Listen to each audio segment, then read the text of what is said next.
All money. divisions. Yeah. Yeah, the time, the money, as you know, for you women, compared to the men, the guys got to wear banana hammocks and board shorts and tanning. That's about it. Right. Y'all Right. ladies, you have to have your hair makeup done. You have to have your nails done. Everything you have to present a feminine look. Yet you are buff and shredded and huge. And there's a small saying when your ladies are rock hard, we're rock hard. But that's another situation. But it's it's a lot to this that people need to understand. Here we got a comment from my man. KL, shout out to him. Says, does any of your family go see your shows? Like you said, your parents go every now and then. Yeah. Yes, my parents have gone. My oldest brother has got. My sisters have been. My kids have been. I couldn't tell you how many shows I've done. So yeah, it just kind of depends. It was harder when the kids would come because, of course, they want all my attention, and I've got all this stuff going on. So thank goodness I have my parents to kind of help with that. Um, but yeah, I mean, people will come watch. Yeah, like I said, bless my dad's heart, but it's probably not his favorite Well, now. you got to think about it. This is, I used to have quite a few jobs. And one of my jobs was I used to work in a gentleman's club, or in the hood, we call it a booty club. And the last thing you want to do is see your daughter wearing clear heels on stage and little piece of material between her butt and everything else. I mean, as a dad, but there's other I things. get it. Yeah, other I things. get it. Then you building all this muscle. Some dad said, I already got a son. I don't need another son. You my girl. You're supposed to be not this muscular. You got more muscle than your brother. But this the thing is, it's good that you have that support from your Yeah. friends and your family. Yeah. We have here another comment from my man KL. He says this. He says, "How far do you see yourself competing?" So, what is you think you're gonna put a limit, or you gonna want to keep on going? Well, actually, I just set myself a very high goal. I don't know why I did not even realize there was a Masters Olympia, but Yeah, it just dawned on me. Speaking to another competitor at this last show, and I was like, duh, why didn't I ever think of that? So, I mean, let's be real. I'm not in my 20s and I'm not Brazilian. So, my focus is going to be Masters. Um, I felt great in the Masters division at Legions this year. And so, my goal is for 2025 to hit shows that could help me qualify for the Masters Olympia. So, I'm going to aim high and die trying. well, you get rich or die trying, but you never get rich in this sport. It's not that No, no, you're not. It's a sport that's not very lucrative. Where if you look at sad. other sports, like if you played soccer as a pro, you make more money as a soccer player, even as a woman. But Right. bodybuilding is so much expensive. Instead, again, the cost of training your coaches, the travel expenses, everything goes. And also, you have kids to take care of. They're still teenagers. I know, like your 15, 16-year-old son. I know he's saying like, "Hey, I saw your mom in the suit." And you're like, "Hey, that's my mom." Yeah, yeah. You're like you fighting because hey, no kid won't be saying, "Hey, has a bunch of teenagers googling at their mom," and she's walking Right. around. It's just. But Yeah. And I've asked him, I'm like, does it embarrass you? Because I'll go to watch his soccer games and such. Does it embarrass you if I wear a tank top? But he's totally cool with it. He's actually wants to get into it. I told him to wait because it doesn't go hand in hand with high school sports. I said, high school's, you only have 4 years. It's going to be over. I said, bodybuilding's always going to be there. So just wait till that's done. And then once he graduates, we can talk about where he wants to go with it. So, yeah, that's good. That's but smart to do. I'm glad that as a mom, I've inspired him to get into it. You always look at like the dads do it or the Well, big brothers or whatever. So, Well, his thing is a boy's best friend is always going to be his mother. My mother was my best friend. Like I said, she was my woman, and I took care of her. She took care of me. And when I started this, because I was taking care of her, and it's good that he loves and respect what you do, because some mhm. people don't understand it. Especially friends can be lost because you can't go out and do what you want to do. Like you can't go here, like especially if you're prepping or getting ready for a show. You Right. can't go like barbecues or just summer's in this barbecues and everything. You have to bring a Tupperware because you can't eat what's there. You Oh see yeah, weird it's thing not cooked in just front of you. It's yeah, it's just not to it's so much. restaurants and Yeah. ask for a Uh, plate. yeah. Here's a comment from a man, KL. He says, "Do you want to remain in wellness for the time being?" So, you think you feel better in wellness than any other division? For the time being, yes. That's just my own personal goal. Of course, I want to know what other people's opinions are, and everyone's going to have their own opinion. Um, right now, just personally for me, I like the wellness look. I like the training for wellness. Um, and I like that I don't have to get as lean. So I feel like it's a little bit healthier for me. Um, and so yeah, right now that's my goal. But muscle has memory. If I ever decide to go back to women's physique, I don't think I'd have a problem. Yeah, I know a lady named Daphne Holmes. She was physique, and then she switched over to wellness for about a minute, and she went back to physique. It doesn't like it's not too possible. There's one young lady I saw a while ago. Her name, Taylor Aragi. She competed in wellness, also competed in I think physique and also in figure. But she earned a Hmm. pro card in women's bodybuilding. She did a couple of shows as a pro. I think she might be switching back. I don't know. Some of the wellness girls I'm looking at, their the definition and also side ratios are not what supposed to be the criteria. I mean, there's one chick, I think his name is Jacqueline. I think she's from Mexico. She's competing in Olympia. She's just crazy shredded. And I'm sometimes thinking, are some of these women in the right division? I mean, Yeah. you're supposed to bring a more softer, feminine look. But Yeah. then I think because how the IFBB affected, like look at bikini, how it started. Those girls are at that same level. They look like maybe early women's bodybuilders. But Right.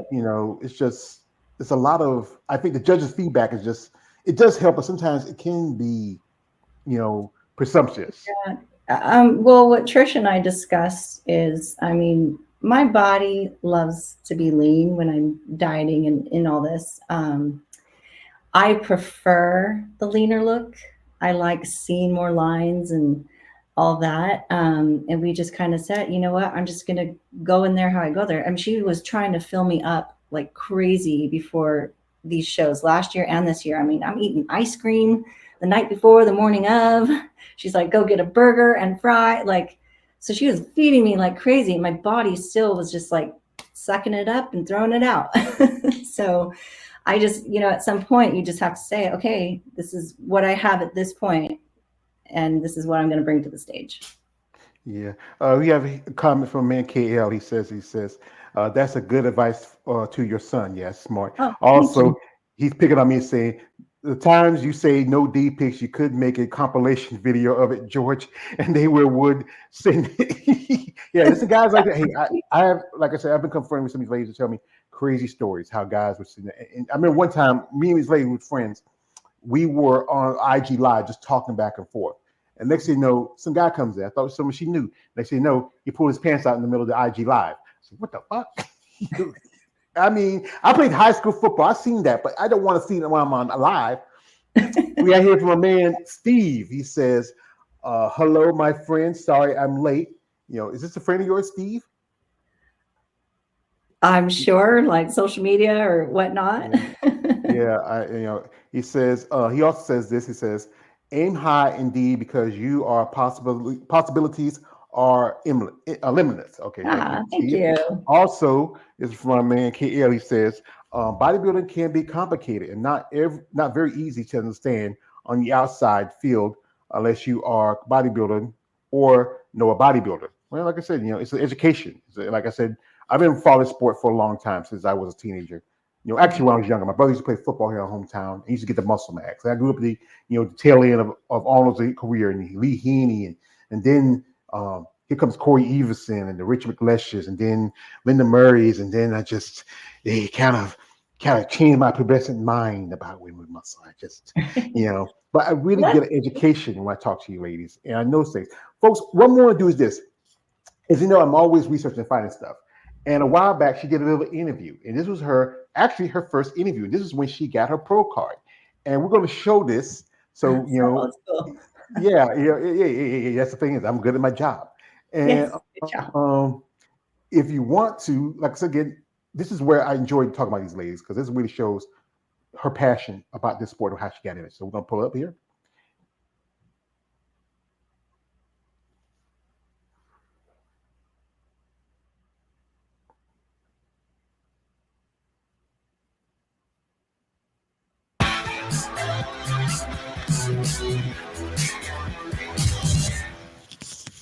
Hi, this is Linda Andrew with NPCNewsOnline.com here at the 2018 Teen Collegiate Masters National Championship with our Women's Physique Division 35 and over overall winner, Miss Teresa Brooks. Congratulations. And Teresa is also a new IFBB pro.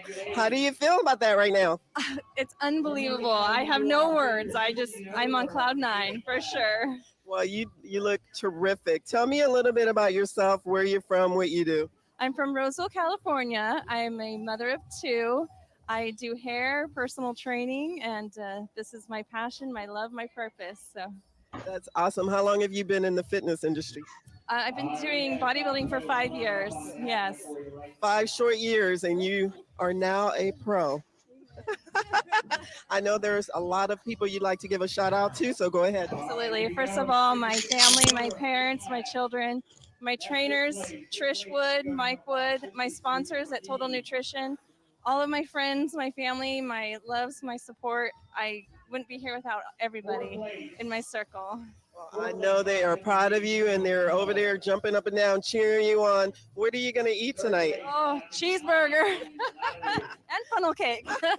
Well, you know what? You go enjoy yourself, girl, because you deserve it. Congratulations and good luck to you. You're welcome. This is Linda Andrew with NPCNewsOnline.com signing off. Congratulations, you go. Thank you. Well, congratulations. What was that feeling like when they told you you're now officially an IFBB pro? There's no words. Yeah, it just was like, I don't know. I'm the type when something like that happens, I'm like, are you sure? Are you sure you're talking about me? Like, is there somebody behind me? Are you sure? Me? But the fact not only that I win first, but I won the overall at that show. And that at a moment in my life was when Trish Wood, my coach, was living with me. And she's like, you better damn well get your pro card if you have your coach living with you. He was confiscating my gum. Like, What? so to the finest, littlest detail. Gum? Didn't even have gum. What kind was it? Sugar-free Sugar free? What the? Couldn't let you have juicy There's fruit? still calories in sugar-free gum. That's hey Trish, Trish, if you listen, you tight. I mean, It's amazing when you get to that level. Just the difference of what even artificial sweetener can do to your body. Diet sodas, carbonation, anything, and that's why bodybuilding is the hardest sport because it's 24/7. You have to constantly think, okay, is that going to help me or hurt me? So yeah, it's to the finest, tiniest little detail. That's how. That's one line from her. I think it was her ex-husband that said it. Basically, that's the difference between an amateur and a champion. Yeah. You gotta make a lot of sacrifices. Like I know, like absolutely. I said, you wish you could spend more time with your kids and your husband, but this is a sport where there's a lot of sacrifices got to make. Like I said again, it's financially, it's physically, it's mentally, it's emotionally draining. And to do this sport, you have to be committed to it. Because that's the thing is, it's not as easy as everybody thinking it is. Everybody thinking, I just pop some pills and no. If you talk about getting the steroid thing, it's only a small factor to it, very small. But if you're not consistent, you don't follow a diet, you have to follow regimens, you have to rest, recovery. Yes, there's no magic pill. There's no magic, one piece of food you eat. There's no magic, just one cardio machine. Like it's a lot. But I love it. As you mentioned, it's after you said you like cheeseburgers and funnel cake. What did you had, Teresa? What was that thing that was calling you? That thing that guards your urges? The thing you wanted the most? The thing you desired? The thing that completes you after a show? Are you talking about that show? Well, after your last show, what was that? Oh, well, honestly, this last show, I didn't have a whole lot of cravings only because she was filling me up. I was eating lots of calories. And of course I had ice cream, which is like one of my favorites. So after the show, I hadn't had pizza in a while. So I really wanted pizza. So we went to this pizza place that was suggested in Reno. It's 8:00 on a Saturday night and they're out of pizza dough. And I'm like, what? How does that happen? And at that point, my adrenaline low was hitting me. I was exhausted. I was starving. Luckily, there was a little Mexican restaurant next door that we ate at. But I like on my diet, I eat a lot of tacos. So I'm like over Mexican food right now, even though I love it still. But so yeah, it didn't quite hit the spot. So when I came back home and I picked up my kids, I was like, I'm taking you to pizza. That's yeah. I know they could have went to the grocery store and got some thing of Papa Fresh biscuits and make a pizza dough out of it. Hey, I seen that do that a lot on the internet. Right. But yeah, food is both a tool and a weapon for a competitor. It can help you build you up and hurt you. It's a lot to it. We had a comment from a man here, KL. He says, let me see, it says, is there a point of eating that much, like 7 times a day? Does eating that much goes against you? Like, is that, like I said, especially, your coach is pretty good on your refeeds and stuff like that. So Yeah. yeah. So right now I have 6 meals a day. I got to a point pretty much like the week before the show that I was like, oh my God, this is so much food. And I told her one night I just skipped my last meal because it was like, I don't know, 11:30 at night or something. And she said, it's never too late to eat. So you have to get your food in. So whether you're hungry or not, whether it tastes good or not, whether it's cold or hot, you eat it. It's part of it. It is a tool. And her plan works, mine doesn't. So I have to follow her plan. I don't just go off on my own plan because my plan doesn't work. Her plan works. Listen to your coaches. Don't make excuses. Get it done. That's good because I know I talk to somebody that they don't have a coach, and it's hard to do this really without. If you can do without a coach, it's good. It's you understand, but it's good to have that. Yeah, the money is, but it's good to have that extra eye to see what you don't see. It's something you might miss.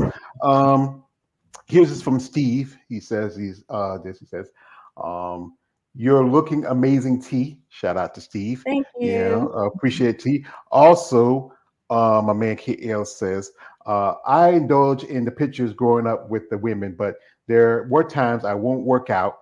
I just never bodybuilding, just learning how to work out.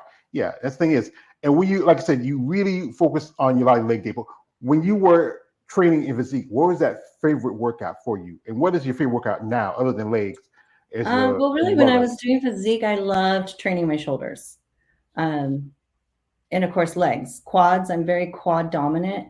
So I love the quads and the shoulders. Now, obviously, I love all legs. And I'm really focusing on the glutes. It's a hard one for me to put my, you put your mind to muscle memory, or that focus.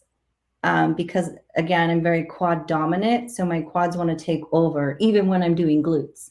So that's why it's good to have a coach or a trainer, because they can help with your form, or help with even just your thought process, or different types of ways to train that. Well, like even when my son just started, he only started wanting to lift weights 2 years ago. And I told him, I said, you're going to start with Trish, because she's going to teach you, your form and reasons as to why you're lifting certain ways. And of course, because, mom doesn't know everything. So that's why I was like, start with Trish. So he did a summer with her basically in his training program. And now he's on his own. He kind of looks up a lot of YouTube, and I can never remember. I think it's Sebum is like his favorite. Oh, Christine Bum. Yes. Yeah. Yes. Mr. Olympia for men's classic. Yes. Again, I think it's going to be his 4th or 5th title, I believe. Yeah. Right. So that's my son's favorite, and he kind of goes a lot by him. So yeah, I just think it was good for him to, of course, start with someone who knows what they're talking about. Because yeah, you can look up YouTube as well, but you can't always believe everything on the internet. So, make sure you're with someone that knows what they're doing, who's had the training. And that could be the hard part in the bodybuilding world, because yes, it's expensive. So you want to go with this person over here, which might be cheaper, but just make sure, they understand male versus female. They understand the different divisions. They understand your genetics. I had a good friend competing in Legions this year, and she really, really wanted to do bikini. And Trish is her coach and said, "You're a wellness girl. Like you just have too much muscle mass already in your lower body. Like you'll do better in wellness." And she kind of was hesitant and fighting it. And I told her what my story was at the beginning with Trish. And I said, just listen to her. She's got the eye, she knows. And of course she did great. She got like 4th in open and 5th in masters, I think. So in the NPC. So that's the thing, is that you got to listen to your coach too. Not only, get a good one, but it really comes down to me. It's her brain and my bronze. Yeah. So she's kind of like, she's your Mick to your Rocky, says like, when you hurt, Yes. you fall down, and you hit a little Yes. angel on your shoulder, say, get up, you son of a bitch. Make it Yes. like, yeah. Yes. Yeah, Yes. that's good. And It's so easy to take Rocky analogies into the bodybuilding. It's just so easy. Right. So so now, what's the plan now? Because since like I said, there's not too many shows left. The season is the 2024 season is over. 2025